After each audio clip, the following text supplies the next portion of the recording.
네, 이번 한 주 어떤 소식이 가장 뜨거운 뉴스인지 한 주간의 뉴스를 종합 정리하고 미처 못다한 이야기까지 한번 챙겨보겠습니다. 장윤선의 주간 이슈, 장윤선 정치전문기자 나오셨습니다. 안녕하세요. 네, 안녕하세요. 네, 처음 뵙겠습니다. 네. 일단 아무래도 이번 주에는 사실 이 의원의 이름이 가장 뉴스에 많이 오르내리는 것 같은데, 이제 김남국 민주당 의원, 사실 논란이 꼬리에 꼬리를 물고 계속 새로운 것도 오늘도 이제 나오고 있는데, 일단 민주당이 이제 진상조사단은 꾸렸고, 또 김남국 의원도 당이 어떤 권고를 하든 충실히 따르겠다, 이렇게 입장을 밝혔는데, 사실 근데 구체적인 의혹들에 대한 구체적인 해명은 안 나오는 것 같아요. 사실 그래서 어제 또 이게 아마 KBS 뉴스였을 것 같은데, 위믹스 말고도 또 다른 게임 코인 마블엑스라는 이제 게임 관련 코인에도 투자했다, 또 비상장 상태에서 투자했다, 이런 사실도, 이런 의혹도 이제 나오면서, 그리고 또 상임위 회의 중에도 코인을 거래한 정황도 나왔다. 사실 이게 한두 가지가 아닌데, 일단 김 의원이 구체적으로 해명, 입장을 내놓고 있지는 않죠. 그러니까 본인 어제 아침 8시 5분에 갑자기 전화가 왔어요, 저한테. 김남국, 김남국 의원이.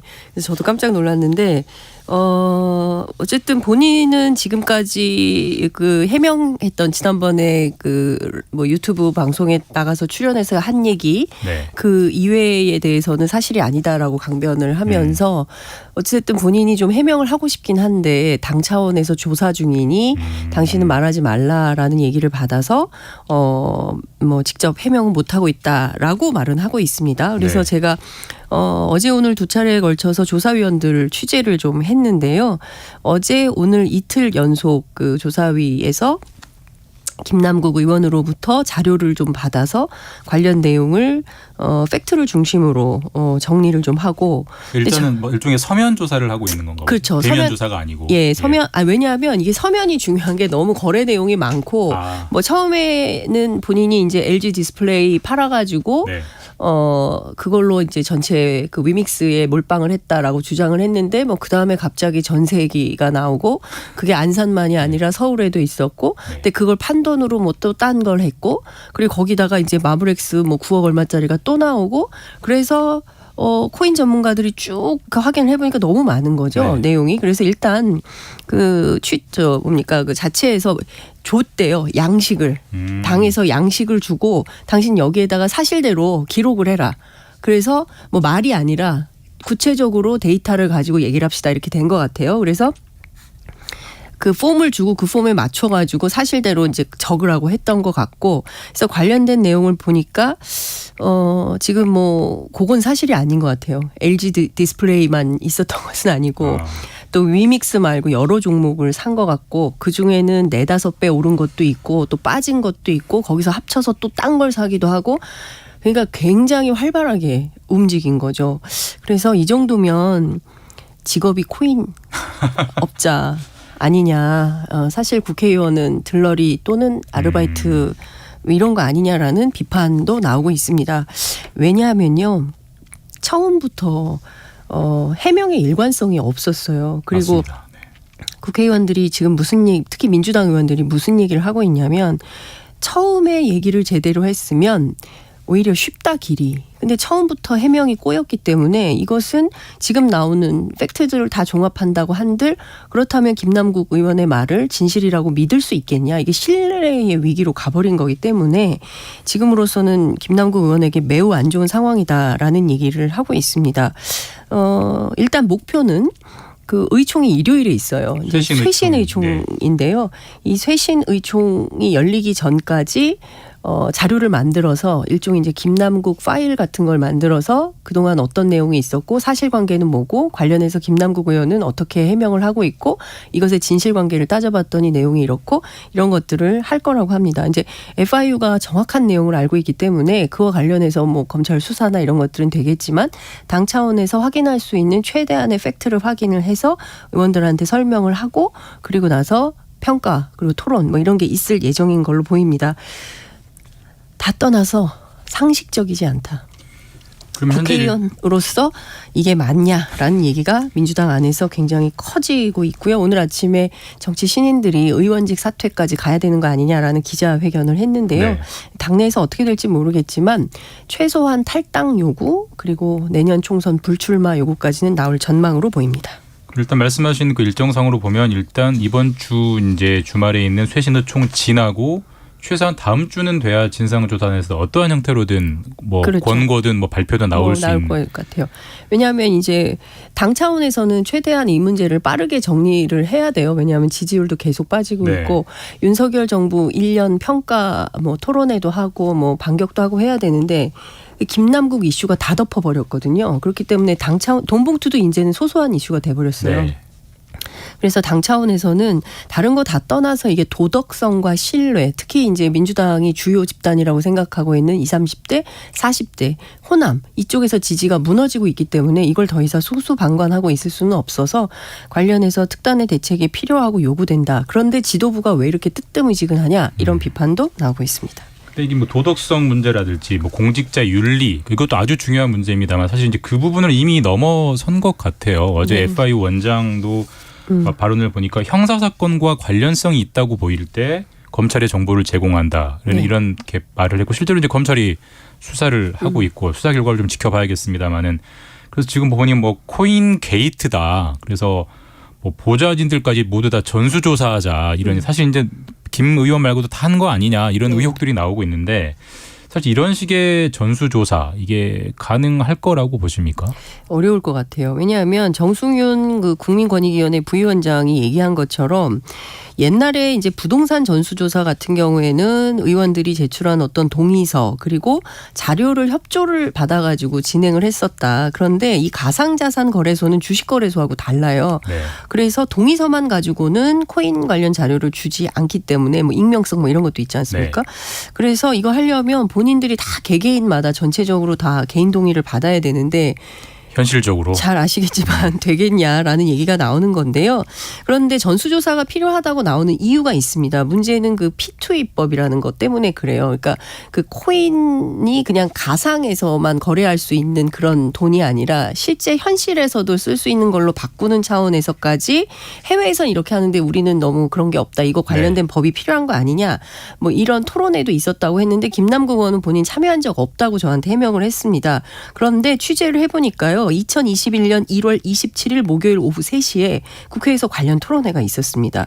P2E 게임 논란 어떻게 볼 것인가. 그래서 게임학회 이사, 한국모바일게임협회장 뭐 등등이 참여해서 한 국회 토론회였는데 민주당 조사위원 중에 한 분은 이 문제를 굉장히 중요하게 보고 있어요. 왜냐하면 여기에 참여한 의원들이 여야 가리지 않고 너무 많습니다. 그리고요.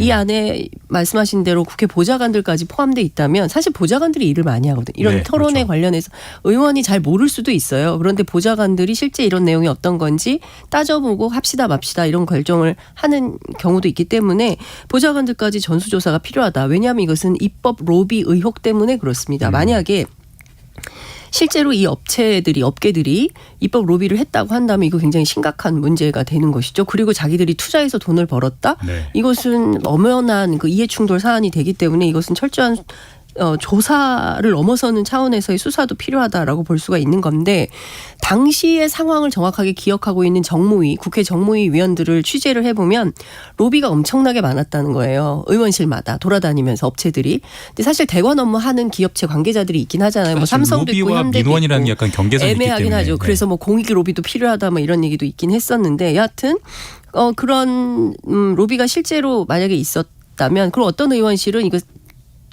안 된다. 사행성 위험이 있기 때문에. 그래서 반대 입장을 분명히 한 의원실도 있었고 또 참여한 의원실도 있었고 뭐 이렇기 때문에 관련해서는 정말 필요한 상황인 거죠. 전수조사가. 뭐 저는 근데 관련해서 검찰이 어느 선에서 어떻게 할지 이것은 좀 지켜봐야 될 것 같다라는 생각이 좀 듭니다. 일단 뭐 일이 점점 커진다 이런 네. 이제 생각을 지울 수가 없는데 일단 민주당은 일요일 날 쇄신의총 하고 근데 사실 돈봉투 의혹도 있고 이 돈봉투 의혹마저도 작게 만들어버릴 정도로 이 코인 의혹, 뭐 김남국 의원 의혹도 있는데 사실 악재와 악재가 겹치는데 장 기자님께서 보시기에 민주당이 뭔가 좀 분위기 쇄신, 반전 이런 걸 하려면 뭐가 좀 가장 급선무라고 보이세요? 근데 저는 비단 이게 코인 문제, 김남국 의원 개인의 문제를 뛰어넘어서 앞서 말씀하신 대로 그 돈봉투, 그러니까 도덕성과 신뢰의 위기 제가 말씀을 드렸고요.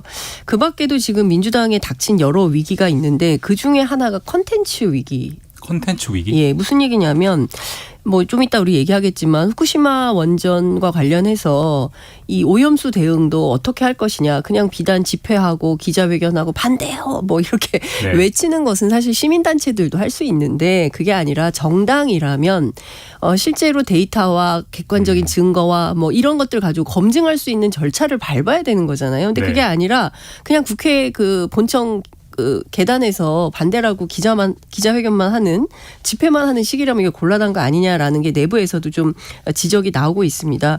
핵심적으로는 무슨 정치적인 의제들, 뭐 선거법을 어떻게 바꿀 거냐 뭐 등등에 대한 것도 있고, 그리고 또 지금 당면한 후쿠시마 원전 오염수 문제도 있고, 그리고 외교안보 현안 이슈도 굉장히 많이 있기 때문에 그 밖에도 뭐 사회정책들, 노동정책들 많이 있는데 이런 등등에 대해서 일종의 싱크탱크, 컨텐츠 파워 이게 매우 부족하다라는 비판도 있어서요. 그러면 내일 모레 있을 의총장에서 이 문제가 다 논의가 될 거냐, 뭐 해법이 나올 거냐라고 했더니 전반적으로 의원들은 그럴 것 같지는 않다. 다만 여러 가지 이슈와 현안이 되는 것들을 네. 지도부에서 보고하고 그 보고 내용을 듣고 토론하고 하는 정도가 될 것이고, 이런 비슷한 의총은 앞으로도 계속 있어야 될 것 같다.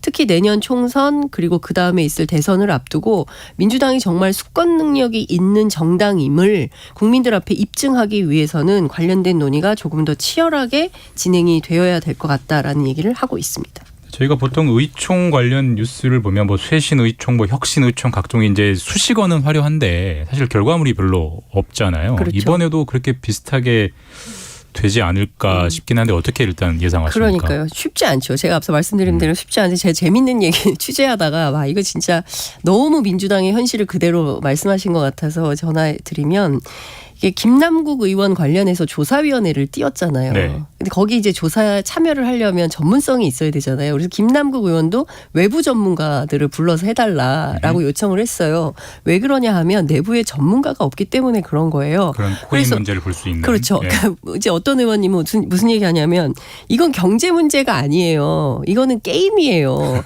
우리 당에 게임 전문가가 누가 있어요. 그러니까 잘 모르는 사람들이 앉아서 잘못 진단할 수 있기 때문에 외부 전문가들도 필요하다라는 얘기를 하는 건데요. 종합해서 말씀드리면 민주당의 맨파워가 옛날과 같지 않다. 많이 부족하다. 이런 비판도 가능할 것 같습니다.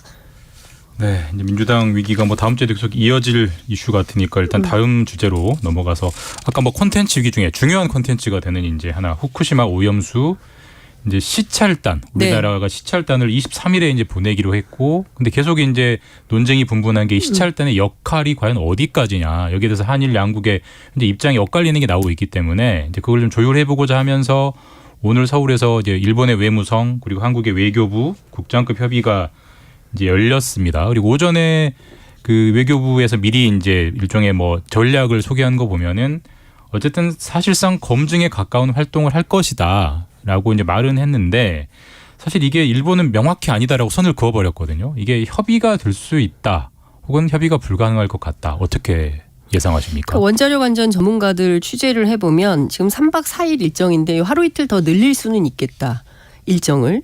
그러나 우리가 알고 싶어하는 핵심 현안과 관계된 이슈에서는 일본이 물러설 가능성이 1도 없다. 거의 없다. 이렇게 전망을 합니다.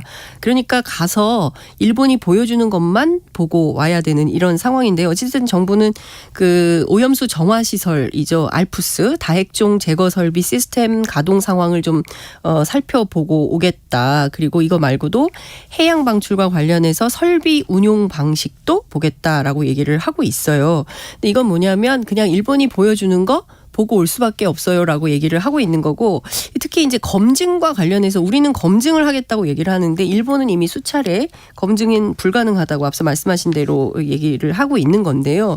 자, 그러면 우리 시찰단이 가서 뭘 보고 와야 되느냐라고 전문가들에게 물어보면 일단 후쿠시마 앞바다 채수를 해와야 된다라고 얘기를 합니다. 그리고 이 오염수가 막 다 가득가득 차 있는 탱크들 있잖아요. 그 탱크 뚜껑을 열고 직접 들어가서 그 안에 슬러지, 그러니까 찌꺼기라고 하죠. 그 찌꺼기를 떠서 따라서 그 안에 포함되어 있는 방사능 관련 위험 물질이 뭔지 네. 그게 그래서 실제로 정화를 하면 없어질 수 있는지 이제 3중 수업 문제 계속 나오고 있는 거 아니겠습니까? 그거 말고도 어떤 것들이 있는지 이건 확인이 필요하다는 거예요. 근데 이 뚜껑을 일본이 열겠냐? 안 열어줄 가능성이 매우 높다라는 얘기를 하는 겁니다. 그러면 도쿄전력에 찾아가서 자료도 받겠다고 자료 요구도 해야 되는 건데 도쿄전력이 그런 자료 내놓을 이유가 없다. 안 네. 내놓을 거다. 이제 이런 얘기를 하는 거죠. 그러면 이런 거 아무것도 못하고 일본이 보여주는 것만 보고 그냥 온다. 그러면 이건 맹탕이고 아무 의미 없는 일본 소풍이 될 거다. 이런 비판을 하고 있습니다. 근데 사실 우리 입장에서 이제 가장 확실한 거는 말씀하셨듯이 일종의 시료를 직접 채취를 해가지고 네. 뭔가를 이제 재보는 건데 네. 그건 일본이 해줄 리가 없다. 누가 봐도 합리적인 예측인 것 같고. 그러니까 지금 우리가 좀 안타까운 게 일본의 선의에만 기대서 네. 일본을 그냥 믿고 일본이 과학적 객관적으로 검증을 끝냈다고 하니 그냥 일본 말이 맞나 보다 하고 그냥 방류를 하는 대로 따라가야 되는 거냐. 그러니까 전문가분들하고 통화하셨다고 하니까 네. 사실 이제 우리 입장에서는 최선이지만 네. 그런 시료 채취나 도쿄전력 자료를 직접 받지는 못한다고 하더라도 네.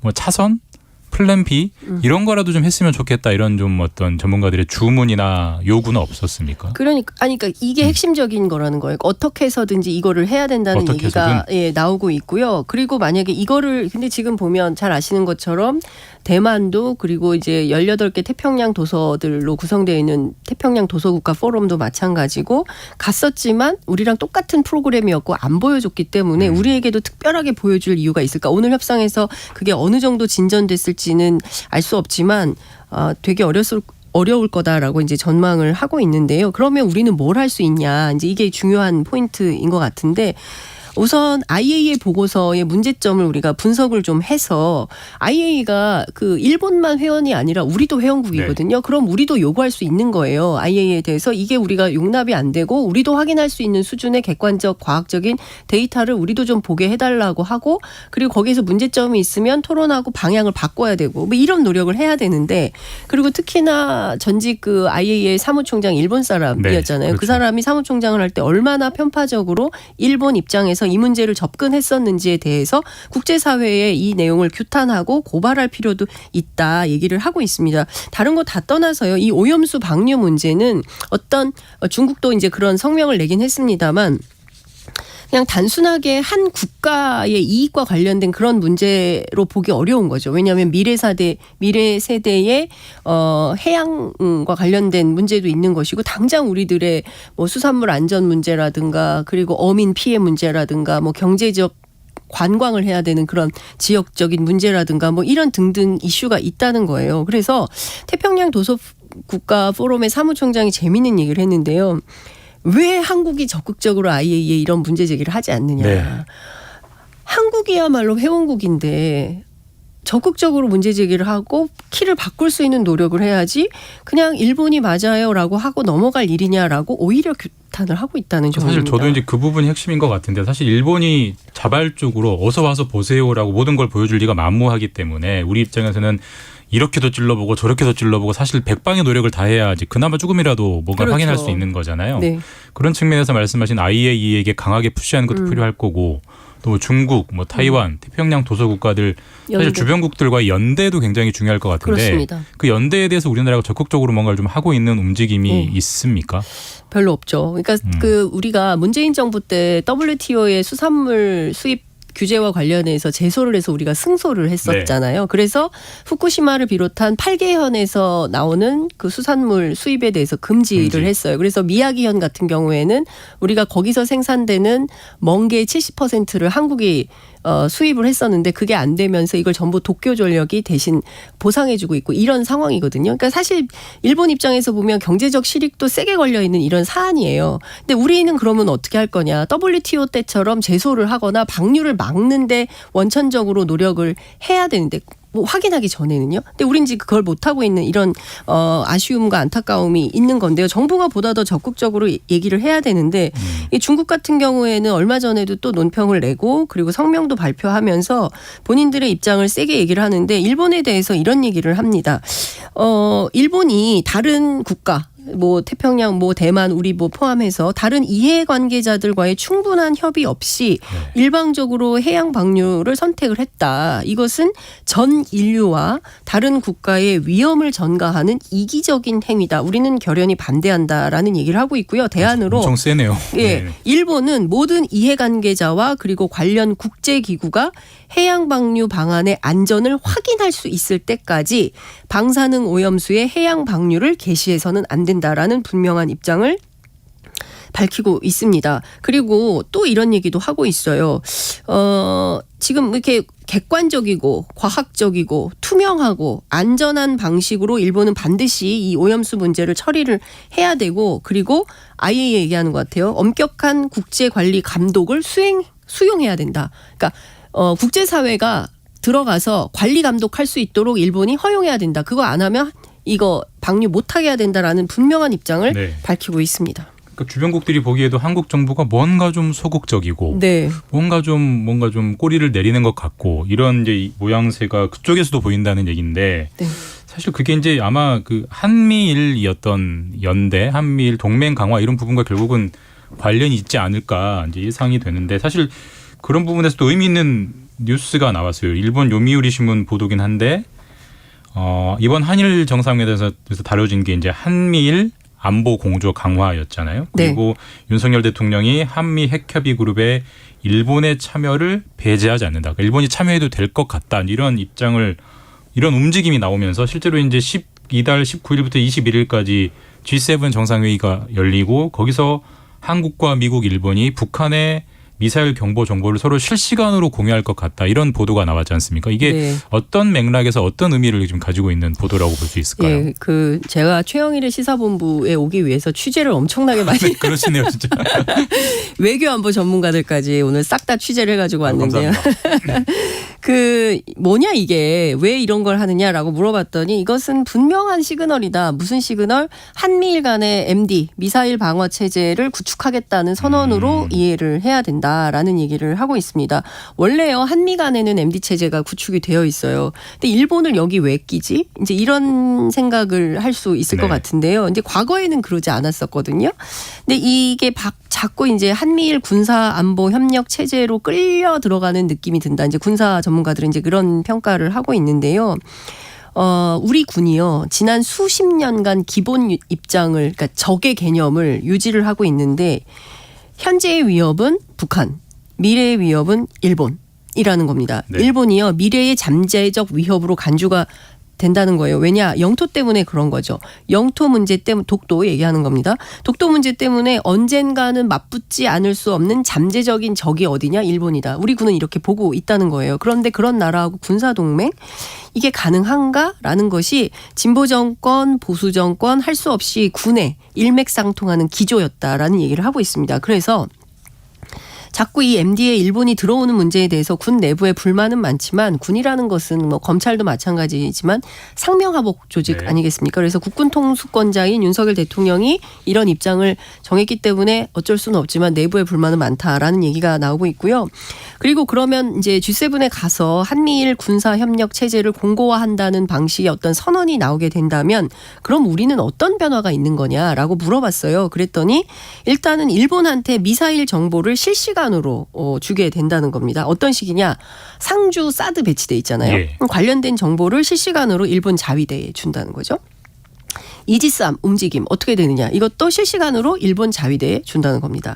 자 최근에 많이 알려진 그린파이 레이더 이 정보 이것도 실시간으로 어디에 주냐면 자위대에 주는 거예요. 그러니까 일본 자위대 왜 그럼 이렇게 하느냐? 한국에 만약에 유사시 한반도에 전쟁이 발생됐을 때 한국 너희들끼리만 싸울 수 없으니 일본 미국이 와서 함께 싸워주는 거야. 그러니까 자위대의 한국 상륙이 가능해지는 판이 바로 한미일 군사안보협력 MD체제로 이게 완성될 수 있다. 이거 되게 외교적으로 정치적으로 군사적으로 예민한 문제지 않습니까? 그래서요. 과거에 DJ 때도 미국이 요구했고 노무현 정부 때도 미국이 요구했어요. 그렇지만 거부했습니다. 계속 버텨오던 이슈군요. 버텨죠. 네. 그렇죠. 그렇지만 이제 MB하고 박근혜 때는 대놓고 하진 못했어요. 지소미아 정도로. 그러니까 우리가 먼저 미사일 정보를 알고 그다음에 일본에 건네주는 방식의 지소미아가 그렇게 운영되고 있지 않습니까? 나중에 주는 방식으로 그런 정도의 공유를 하고 있다. 이런 정도 했는데 이렇게 대놓고 하는 것은 윤석열 정부가 처음이다. 일본은 참 실시간 좋겠다. 공유를 한다는 그렇죠. 거잖아요. 실시간으로 네. 공유를 한다는 거기 때문에 이거는 굉장히 파장이 클 수밖에 없는 사안인데요. 지금 사실 MD를 왜 하려고 하냐 미국이. 이것은 북한이 중요한 게 아니라 종국에는 중국과 러시아의 견제, 특히 중국 견제용이 크기 때문에 그러면 이 체제가 되면 중국의 반발은 불을 보듯 뻔한 상황인데 이걸 어떻게 하려고 하는 것인지 도무지 납득할 수 없다. 그러면 여기서 우리의 안보적 이익은 뭡니까? 라고 제가 물었거든요. 잘 모르겠습니다. 라는 전문가들의 답변이 있습니다. 어쨌든 뭐 그런 평가와 해석에도 불구하고 이 방향으로 이제 가는 것은 현 정부에서 기조가 정해진 것 같고 그렇게 되면 이제 한미 일대 북중러의 대립 관계는 이제 더 이제 강해질 것 심화되겠죠. 같은데요. 다른 안보 이슈 하나 더 보면은 어제 이제 국방혁신위원회라는 위원회가 이제 출범을 했습니다. 그리고 윤석열 대통령이 과거 정부 아마 이제 문재인 정부를 지칭한 것 같은데 문재인 정부가 결국 군이 골병 들게 만들었으니 이 골병을 이제 치유하는 위원회를 만들었고 그 국방혁신위 부위원장으로 김관진 전 국방장관을 임명했거든요. 네. 일단 뭐 김 전 장관의 그 임명 논란은 뒤로 미루고 군을 어떻게 바꿔보겠다. 그 목표를 어떻게 설정을 했습니까? 그러니까 지금 뭐 말씀하신 대로 군을 좀 새롭게 과거에 지금 문재인 정부 때 군이 골병이 들었기 때문에 네. 이걸 좀 새롭게 바꿔보자라는 차원에서 얘기를 하는데요. 관련해서 국회 국방위 야당 간사인 김병주 의원한테 군이 골병 들었다는데 국회도 그렇고 군도 그렇고 새로 태어나야 되는 거 아닙니까? 라고 했더니 아이고 의미 없다 이렇게 얘기를 하시던데 이게 무슨 얘기입니까? 그랬더니 이명박 정부 시절에 천안함 사건 터지고 나서 혁신위가 필요하다라고 해서 만들어졌는데 실제로 성공하지 못했다는 거예요. 근데 그러면 왜 이걸 자꾸 만들려고 하는 거냐라고 했더니 어찌됐든 군을 좀 더 그 실효적으로 만들고 싶어 하는 그 뭐 의도는 네. 이해는 하겠다는 거죠. 그렇지만 결국 군 내부로부터 우리 혁신이 필요하다라고 주장을 이제 받아들이는 것이 아니라 오히려 군을 모독하고 지금 현재 있는 군 장성들에 대해서 비판하고 결국엔 군을 간섭하겠다. 정치가 군에 간섭하겠다라는 시그널로 받아들일 수밖에 없는 거 아니냐라고 말을 하면서 지금 중요한 것은 사실은 말이 중요한 게 아니라 행동, 국방력을 강화하고 평화체제를 만들어가는 것인데 무기를 증강하고 국방력을 강화시키는 것은 좋다. 그런데 윤석열 정부가 평화체제와 평화 시스템 안착을 위해서 무엇을 하고 있냐. 아무것도 안 하고 있는 거 아니냐. 네. 오히려 이것이 적의 위협을 낮추는 노력이 굉장히 필요한데 오히려 적의 위협을 높이면서 더 위태로운 평화체제를 만들고 있는 거 아니냐라는 비판도 나오고 있습니다. 그래서 본인이 보기에는 만들긴 만들 텐데 옥상옥에 불과하고 결국 뭐 특별한 의미 없이 마무리될 가능성이 높다. 그리고 군 내부에서도 크게 동의도 못 받을 거다라고 암울한 전망을 했습니다. 사실 뭐 늘 그렇듯이 뭐 이전 정부 내에도 혁신위원회가 있었다는 것은 그 혁신이 안 되기 때문에 자꾸 혁신위원회를 만드는 그렇죠. 그런 측면도 있을 것 같고 사실 또 그 김관진 전 국방장관이 이제 민간 부위원장을 맡았는데 사실 윤석열 대통령이 총장 시절 중앙지검 총장 네. 시절 중앙지검 시절에 지검장 시절에 네. 기소했던 피의자잖아요. 그렇습니다. 그리고 이제 댓글 문제로 지금 2심까지 유죄가 나왔고 3심 아직 계류 중인 일종의 이제 피고인인데 그렇습니다. 그런 분을 혁신위원장 부위원장으로 임명했다. 이 부분은 어떻게 봐야 될까요? 뭐 대화합인가요?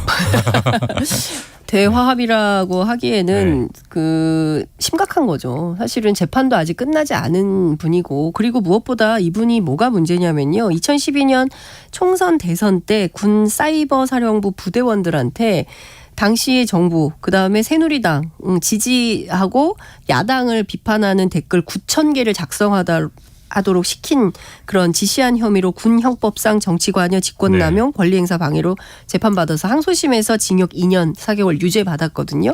그러니까 물론 관련해서 지금 뭐 대법에서 다시 파기환송돼서 뭐 서울고법으로 돌아가기도 했습니다. 일부 무죄가 있어서 그렇긴 했습니다만 그럼에도 불구하고 군 입장에서 보면 매우 불명예스러운 군인인 거예요. 군이 나라를 지켜야지 정권과 여당을 지키는 게 말이 됩니까? 네. 정치 군인이잖아요. 이런 정치 군인을 또 자기가 기소했던 네. 서울중앙지검장 시절에 본인이 기소했던 사람을 무슨 북한이 가장 두려워하는 군인이다. 이것도 댓글 공작 때 본인이 김관진 장관이 댓글 공작 때 이거를 했다는 거 아니겠어요? 그러면 이렇게 객관적이고 투명하지 않고 그리고 논란이 많은 인사를 국방부 혁신위원회 부위원장으로 앉힌다는 것 자체가 그 논란을 피할 수가 없죠. 그 군인권센터가 성명을 냈는데요. 네.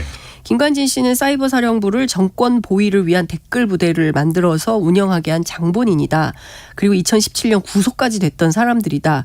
군을 국민의 군대가 아니라 정권의 친위대로 만든 것을 용인하는 퇴행 인사 이게 가능한 거냐. 내정 철회하라 이렇게 요구를 했습니다. 어쨌든 이제 혁신위가 꾸려졌고 이제 지속적으로 활동을 하고 뭔가 결과물을 내놓을 테니까 그때마다 이제 임명 논란 문제가 계속 지속되지 않을까 싶습니다. 네, 오늘 말씀은 여기까지 듣겠습니다. 지금까지 장윤선 정치전문기자였습니다. 네, 감사합니다. 네, 고맙습니다. Splish splash, I was taking a bath.